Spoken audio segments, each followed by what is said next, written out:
Alors il y a 5 ans, quand je me suis installé, j'ai ouvert ce magasin, j'ai fait construire, j'ai créé le magasin de producteurs avec l'aide, le soutien de 25 autres producteurs locaux. Aujourd'hui, on est un peu plus de 30 producteurs.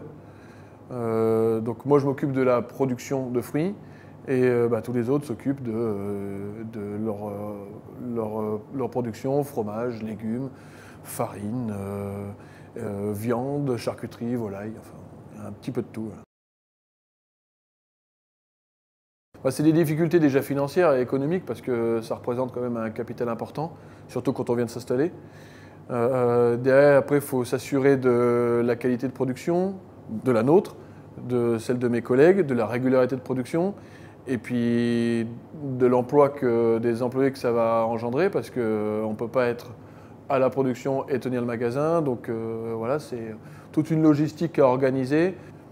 Mais c'est vrai que c'est quelque chose qui est pas forcément facile à mettre en place, cette partie un peu commerciale, gestion des stocks, etc. Pendant le premier confinement, suite à la crise sanitaire, on a vu vraiment que les clients avaient un intérêt. Donc effectivement, les ventes ont explosé. Aujourd'hui que la crise s'estompe un petit peu, plus ou moins, il y a eu effectivement une baisse. On est arrivé à fidéliser 20% de clientèle en plus.